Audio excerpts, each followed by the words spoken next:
Go. Susa Kalamay, Misa de Gracia, isang Kastilyo.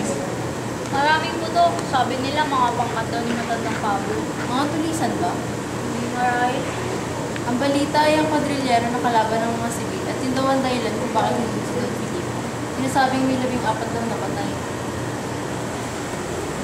Tinangkarang ng Crisostomo Ibarra na itanan si Maria Clara.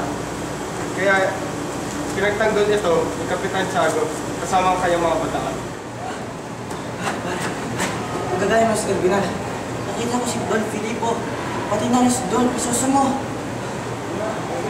Ang gabi, pinagtapat ni Bruno ang nangyari. Sinabi niya ipakakasal ni Kapitan Tiago ang kanyang anak sa Binalang Kastila.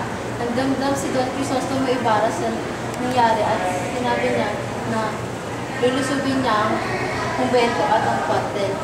Pero sa awa ng Diyos, ang kura ay nasa loob ng bahay ni Kapitan Tiago.